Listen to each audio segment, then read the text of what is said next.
All right, let's turn to Zechariah chapter 5. Zechariah chapter 5. While you find that Zechariah 5, let me say, I believe that people don't believe in UFOs are mentally unbalanced. I think by the time 5 million people have seen something and borne witness to it, it's there. After all, in a court of law, you have to get 2 or 3. There have been 5 million people who've seen UFOs, and there's no way in the world to say they're all deluded. I think they're there. I just don't think the Air Force is there. I think the Air Force is going to Argentina. Did you know the folks in Granada, Spain, were afflicted by so many UFOs in 1977?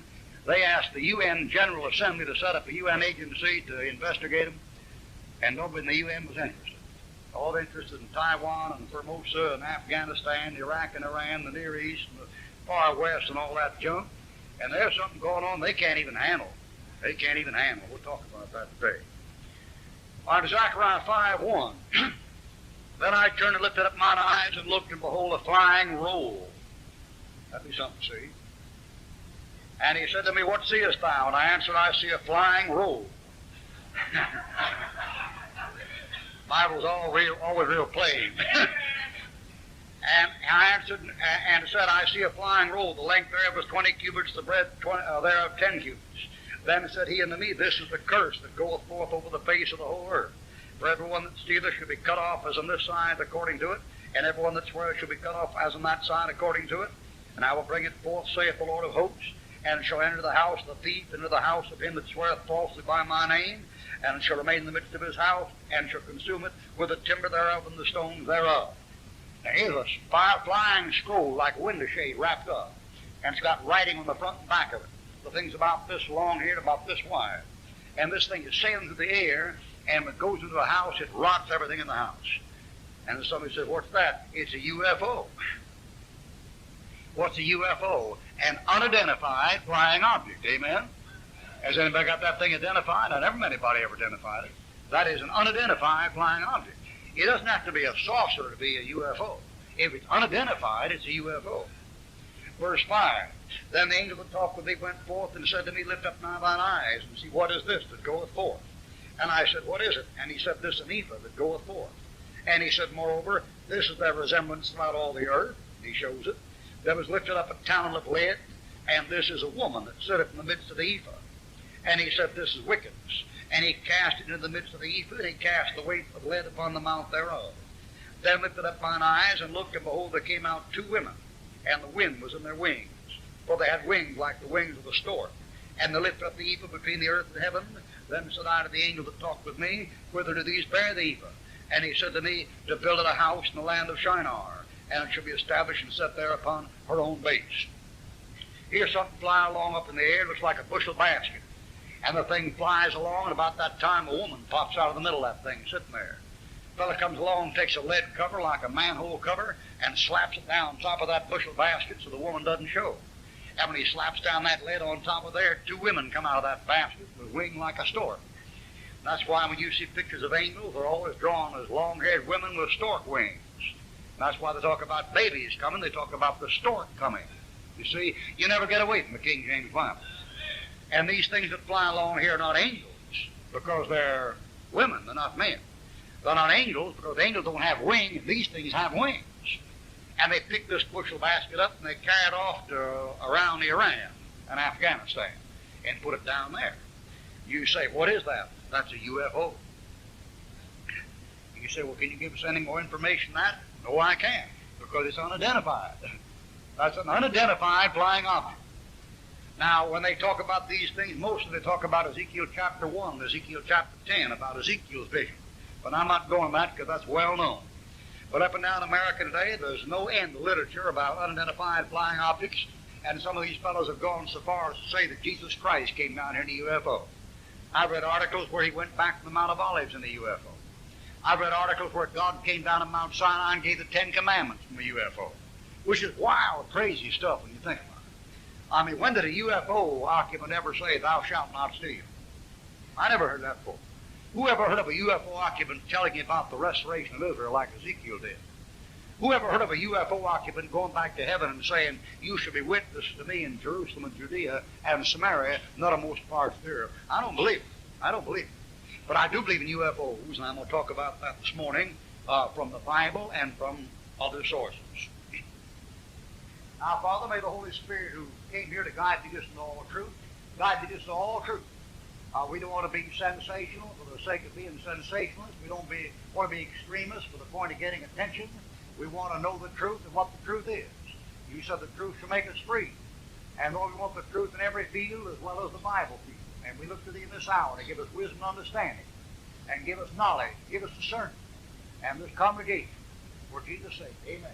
Amen. All right, UFOs, first of all, have biblical documentation. If you want to write down the references are, first of all, in Zechariah 5, where we just were. Then they're in Isaiah chapter 28, verse 19 to 21. Isaiah chapter 28, verse 19 to 21. And 2 Samuel 5, verse 20 to 23. 2 Samuel 5, verse 20 to 23. And Ezekiel chapter 1 to Ezekiel chapter 10. There's no new thing under the sun. And if it's up there, it's in the Bible. It's in here. If the thing is there, it'll show up here.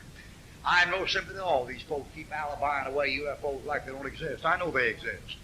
I don't think some seagull is flying around at night with a flashlight in his mouth. All the stuff people are saying. One of these famous scientists, he said, sometimes I think we're alone in the universe, and sometimes I think we're not. And either way, the thought is terrifying. It doesn't terrify me. I know we're not alone in the universe. I'm not even alone here on the ground. I've got the Lord with me.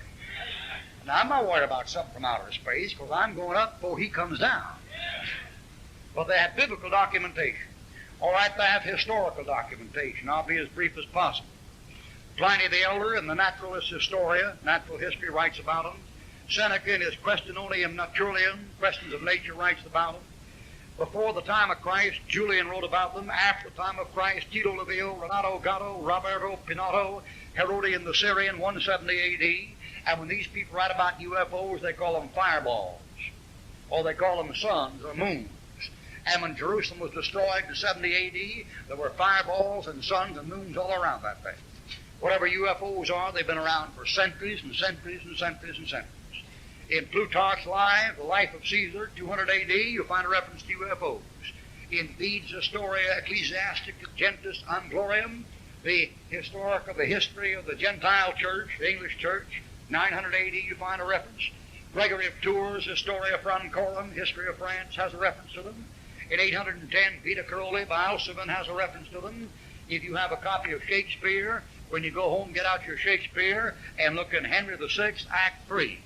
And Henry VI, Act 3 is a UFO. If you can get a hold of a copy of Columbus' Diary, when Christopher Columbus came to America at 10 p.m., October the 11th, 1492, is an entry in the ship's log on a UFO. And when Columbus sails for America, he sails right into the center of the Bermuda Triangle. That's where he comes. When that old boy leaves and finds that passage, he is guided man, and he lands right in the middle of it. Jose Bonilla was the first man to photograph UFOs. I've got his photograph at home, taken in 1883, August the 12th. The photograph shows 150 flying cigars. I mean, those things are shaped just like stogies. And there's 150 of them in a row, and they're in perfect formation. They don't have any rough edges. It's not a cloud formation, not a cloud bank. It's something. Do you realize after 1883 they began to build dirigibles? And they built them shaped just like a cigar. Whatever those things were, they can move faster than an airplane can move now. 1883. I have at home almost 200 photographs of UFOs. I guess about half of them are faked. Suppose half of them are fake. What you going to do with the other half? I've got photographs of UFOs from Japan, New Zealand, Australia, China, Czechoslovakia, Germany, Bulgaria, Russia, Sweden, Norway, Argentina, Brazil, anywhere on this earth, you name it. Somebody got a photograph of a UFO. If you have John Wesley's journal, you'll find a reference to a UFO in John Wesley's journal. And it's represented as something that comes out of the water and spins and travels out across the land over there in North Ireland. UFO has been around. They've been documented in history. That isn't all. They not only have biblical documentation and historical documentation, they have experimental documentation. By that I mean UFOs have been seen, they've been tracked, they've been photographed, they've been entered, they've been chased, they've been shot at, they've been collided with. Now, when you watch a UFO show, all you see is some stupid little thing Hollywood put out, you know, third encounters of the Frankenstein kind, all that. Or else you see somebody with a required reporter giving somebody a microphone, and they say, well, I was out there in the backyard putting them along, and I saw this here thing come down the field. But it isn't like that. It isn't like that. You know who's seen UFOs? 11 Air Force observers, captains, majors, and colonels. 6 naval observers, captains, commanders, lieutenant commanders. 4 Marine Corps officers, majors, and captains. 5 Army observers. 14 scientists and engineers. 40 airline pilots. The President of the United States and the Secretary of the Navy. Fellow doesn't believe in UFOs, something's wrong. They're mentally unbalanced. These fellows are aerial spotters. These aren't just Navy or Air Corps men. These are Air Force aerial observers. And they all crazy? You know, I've been around for a good while, and I've observed some things that, I mean, the news doesn't get in the paper. Did you know something? I've been flying since 1946. That's, 33, 35 years, something like that in there, or longer than that. And when I first began to fly, Pensacola was a cardboard shack, man. And you take Atlanta was a plywood shack, and there weren't any jets. There weren't any turboprops that were left over DC-5s and 7s from World War II. When I first began to fly, that thing was just a big plywood runway with a bunch of light bulbs screwed in the top of the thing. And something like for 20 years I'd fly those planes, they'd say, on the takeoff and the landing, fasten your seatbelt. And as soon as you're in there, you could take your seatbelt off. And if they're expecting turbulence, they say, we're expecting some turbulence up here, fasten your seatbelt. I've ridden the Bucking Broncos, Piedmont Airlines, and Mohawk, and Allegheny, and Lake Central, and North Central, and Texarkana, and those little old DC-1s, and ridden those things, and you never had to fasten your seatbelt unless you landed taken off, unless you went through a thunderhead someplace. You know what happened? Long about 1964, 65, someplace, and you got... I mean, I know. I've been up so very long, man, I sprouted wings. I'd go through that thing. I could, if you want to get a plane in Atlanta, I'll take you there and put you on the thing. You don't have to look at the signboard. You take about 1964 or 65, I got in that plane, and he said, for your convenience, please keep your seatbelt fastened while you're seated. Well, now, isn't that a dumb thing to tell somebody? Your convenience to keep, is it convenient to be strapped in like you're in a cage all the time you're flying? How's that for your convenience? Whatever the guy says for your convenience is for his. You better learn that. There's some of these cards saying don't fold, mutilate, or, or bend. I fold them and send them back and say for your convenience. It's folded. Now listen, you know why that fellow said keep in that seat? Because about a year before they began to do that, a plane injured 17 passengers doing a flip trying to get out of the way of a UFO. Commercial airline. Passengers thrown all over the plane. Now, every year for 15 years, you know what they say? Well, I've been in a jet stream, 35,000 feet. And the guy says, in case of turbulence, come on, man. That thing is flying smoother than a Greyhound bus. That thing up there, 36,000 feet, is just going like that. What do you got your seat buckle fastened for? You know what the trouble is? That airline pilot is bugged, boy. He's got the jitters. How many of them? 40 of them. 40 of them. 40 commercial airline pilots on TWA, Eastern American Pan Am, have seen UFOs. You tell me they're not there? They've been seen. They've been photographed. They've been shot at. In January 1975, a squadron of UFOs over a half the length of Japan paraded around. Everybody watched them. People saw them in cities 700 miles apart. Nothing appeared in radar, although there were 500 telephone calls about it and jammed switchboards, about 20 objects flying in formation, and the central control room of Tokyo's Meteorological Bureau near the airport. The fellow put the radar on all 20 of them, and the radar wouldn't pick up nothing. You can see what you can't pick up on radar. The Air Force Base at Duluth, Minnesota, tracked 10 of them flying in a V formation, July of 65, at 9,000 miles an hour. There isn't any question about them being there. They've been seen, they've been photographed, they've been shot at, they've been tracked, they've been hit. There isn't any question about them being there. Man doesn't believe in there is mentally sick, ought to go to the nut house. I have back in my library, I have 47 books on UFOs. 47. I've got cases there where people said they've not been entered, they've not even been tracked and photographed and seen, they've been entered. I don't know if they've been entered or not. There's a fellow up in Nebraska named Shermer, and Shermer claims he was on one, and they told him how the thing operated. They said it was built out of magnesium. Said it operated in magnesium. And he said this. He said the way that thing took corners so fast at 2,000 miles an hour was real simple. He said it was an outside disc rotating like this, and an inside disc that could rotate the same way at the same speed, or the same way at a different speed, or rotate opposite at the same speed, or opposite at a different speed. And he drew diagrams to show when that outside object went like that, the people inside the compartment were making the turn like this, while the thing inside is spinning at a different rate. All right, they've been shot at, they've been collided with, they've been entered. Now, about folks say, have you seen the UFO? I've lost track of them. I don't know how many I've seen. If you want to see UFOs, go down the beach on a summer night. Sleep on the beach down here. Go down July, June, and lie down flat on your back and look up and watch the parade, man. I mean, that old light will go, and it'll stop. It'll stop. They aren't. I mean, I'm no expert, but I know a plane got green, red lights on it. And when it lands, it puts on a big one coming down the field, you know. I've seen a few things in my time. I'll think it'll go like that, and it'll stop. And then it'll go, and it'll stop. I've seen the satellites go around, and they weave like that, you know. And they all go, you know, west-east when they go. I'm not talking about that. I'm talking about a light that goes, and it stops. And you watch that thing get a bearing that thing with the stars, and look back there 15 minutes later, and it's still there. And 20 minutes later, and it's still there. And 25 minutes later, goes off over here and stops. How many ever seen anything like that? Let me see your hands. There's 50 people right there. All right, finally, these UFOs have certain characteristics. And I'll talk about them for a while. Now, you understand when I say this, I'm talking about eyewitnesses and testimonies, things I've picked up from here and there. First of all, whatever these things are, they seem to be interested in blood. They've been known to follow blood bank cars, and out where I preach, out in Tacoma, Oklahoma, and out in Abilene, Texas, and out in Graham, Texas. You know, you don't have to worry about the newspaper.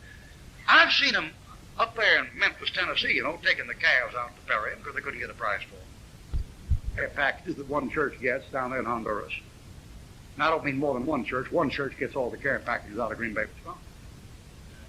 See, I mean, you can go down to the dock and find the CA written on the package. You see. And I was out there in West Texas, and here's this thing where they find these cows lying around, horses, all the blood gone out of them. Sometimes the organs removed without an incision.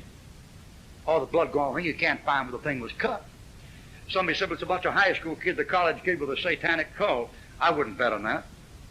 Over half the people said they got in those things, said they had their skin pricked someplace, some kind of needle. Somebody's taking samples if they're there. Somebody's interested in blood. Now, you take sulfur ships, they used to come down the Mississippi, like they don't much anymore, and they'd come across around Miami and go up the coast that way, which they don't much anymore, and every now and then one of them just disappear. Up there in Chesapeake Bay about 6 years ago, I got a report from one of my students of a newspaper article where a big old flat top was going up Chesapeake Bay with a load of sulfur, and it just tipped up like that and lost all the load. You know, it's quite something to take a wheelback ore carrier, an iron ore carrier, and take it up and tip it up like that. You don't find many boats like that that tip up like that. I mean, you might find a hurricane put one up on the beach, but you don't find an iron boat that tips up like that on those flat ones. But that did. They're interested in sulfur. They're interested in magnesium. They're interested in water and electricity, whatever those things are. Whatever those things are, they have been known to go in and out of water. When they come out of the water, they come out like this, I guess. That even might start an air current going. You know, if that thing was big enough and going fast enough, they could get an air current going, you know, like that. Isn't that funny how all those hurricanes come from the same place? They're interested in water. They're interested in electricity. Somebody said, well, those things are angels. No angel's interested in electricity. No angel has to have electricity. I saw something in the paper the other day, Carl McIntyre's paper, about the good angels helping the Jews out, you know, and maybe the good angels and the UFOs, maybe they were good angels come down to help you out. And angels don't need an UFO. Angels in the Bible go up in pillars of fire, and they go up to heaven and back in less than, 20 or 30 minutes. They don't need any UFO. Whoever an angel in the Bible needed a UFO. They don't need a re-entry capsule and all that kind of stuff. They're not angels. All right? Whoever these things are in these UFOs, they're varied or stunted. By that I mean of all the accounts I have, these things, some of them are 6 feet, 6 feet 2, 5 feet 1, 5 feet 4, 4 feet 6, 3 feet 9, but most of them are given as under 5 feet. Most of them between 3 and 4 feet. I have some accounts that say they wore black uniforms. I have some accounts that say they had splayed feet like a frog. I have some accounts that say they were slick and black like a eel skin. I have some accounts that say they had a mouth but no nose. One said he had a nose and a mouth but no eyes. One said he had eyes but no ears. When these two guys down in Pascagoula, Mississippi got in the UFO, they got a thing there that had a nose on that looked like a carrot coming out. And no mouth, a couple of eyes. So they're varied. Whatever those things are, they're not all from the same place. Whatever those things are, they seem to be kind of half mechanical and half monster. Somebody said they're humanoids. No, they're not humanoids. They're inferior to human people, evidently, whatever those things are. If they have superior knowledge, evidently they got it from someplace else. Those things are inferior. They seem to flop. They seem to grunt. They seem to move mechanically like somebody got them on a switchboard. You people that are so gullible, you believe everything you read in the newspaper. Did you see Star Wars? I didn't. Just think, I've missed Star Wars and Jaws. Gee, what a tragedy. You know what you had in Star Wars? You had a man going on like this. And right behind the man, there was a machine just like a man coming on right behind. And right behind that machine, there was an animal like a man coming along right behind him. And right by him was a machine that looked like a machine. You had all four of them in all grades. It's almost like somebody had got to kind of mix them, you know. Maybe reproduce the man and the animal together, and then maybe the animal and the machine together, you know, something like that. And these things are varied. They have all different kinds of voices. They have all different kinds of movements, but most of them are given to stunted. I'll tell you some things you know about them for sure. Number one, none of them have a concern for souls. Did you ever run a UFO occupant that told somebody how to get saved? They don't have a concern for souls. You say, what am I going to do if one of those things shows up in my backyard? I know what you're going to do. I know what I'd do. I mean, if I looked out my window one night and saw little green things come across the yard to get me, and a blue glow out the Noonan Construction Company, I know what I'd do. I'd put my finger right out that thing right on it and say, in the name of Jesus Christ, you unclean spirit, you devil, in the name of Jehovah God, by the blood of his Son, get out. And I'd find out what made that thing work. I bet I'd blow every fuse in it. All right, now where are these things from? In conclusion, where are these things from? Well, they can only be from one of three places. They're either extraterrestrial or terrestrial or intraterrestrial, which is a long way of saying upstairs, downstairs, or in the middle. Those things are from outer space, or they're from on this earth or from under this earth. Now eliminate some things. I don't think they're on this earth. If those things come from on this earth, it's a bunch of Germans down in Argentina playing rocket, if that's what that thing is. I don't think they're from here. I don't think they're from outer space. Now, if they aren't from outer space, they might be. If they don't manifest a thing like outer space, if they're a superior civilization from outer space, what do they need electricity and water for? If they're a superior civilization, knows all about man, what are they interested in blood for? They know what blood is. I mean, every angel in heaven knows what blood is. The cherubim bend over the mercy seat and look at it. Any problem there? You say, where do you think they're from? Take your Bible and turn to Revelation chapter 9. Maybe the Bible doesn't have a lot of things in it, but I'll tell you one thing it's got in it. It's got something coming up from downstairs that looks just like Star Wars, only worse. Revelation chapter 9. Revelation chapter 9, verse 2. And if it comes up from the bottom, it comes up from sulfur. Revelation 9. You see the word brimstone? Verse 18. See it? Verse 18. Brimstone. You see the word brimstone? Verse 17. Brimstone. See it? You see verse 11? That's Charles Manson's life verse. Charlie Manson said that was him. He said he was the angel of Revelation 9, verse 11.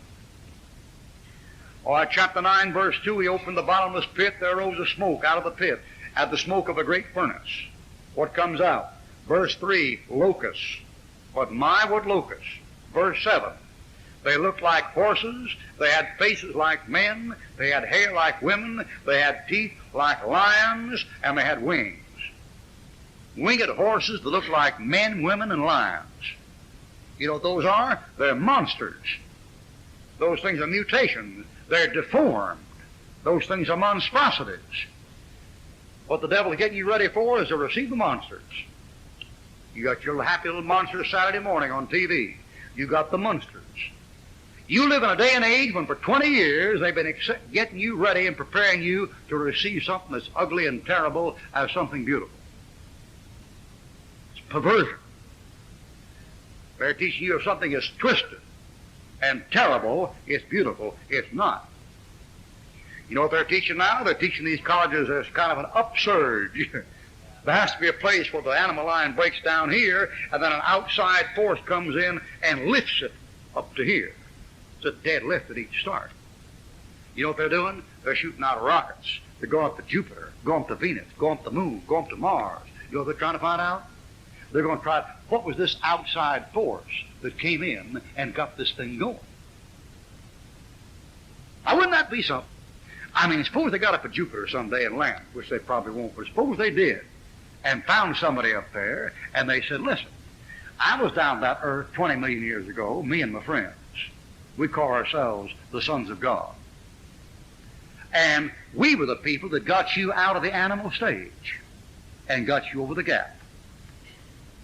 Well, you'd have to worship them. They'd be your creator. And they'd create you by a physical act of procreation. You'd have to put that in your worship service Sunday morning. Now, wouldn't that be something? Now, I'm going to guess. I'm just guessing. If I was going to guess, this is what you call an uneducated guess. If I was going to guess, I would guess about the time of Noah's flood there were sons of God down here. And I would guess the Lord had a purpose in killing all those animals. Did you ever wonder why the Lord told Solomon not to go down to Egypt to get horses? Seemed like a dumb thing, fella. You ever wonder why the Lord had old David take all those horses of the Syrians and cut their ham hocks so they couldn't walk? That's a terrible way to treat horses. You ever wonder about that? Let me tell you something, brother. This book here is the foundation of the universe. If there's a problem anywhere, it'll be right in here. And there'll be a solution for it. Right in there. You know what I think? I think when those fallen angels came down, all kinds of things went wrong. I think all flesh corrupted its way upon the earth. Not just man. And the Lord drowned a whole bunch out. I think about that time somebody found a way to get off this place temporarily. Or get under it temporarily. And whatever it was, wasn't just human flesh, they all drowned. And whatever it was, wasn't just animal flesh in whose nostrils was the breath of life. Whatever it was monstrosity, mutation. I think they've been around for a long time. I'll tell you something else. I think they're coming back again. You say, what's the solution? What's the solution? Don't be here when they come. Folks say, how soon is this stuff going to start? I don't know how soon it's going to start.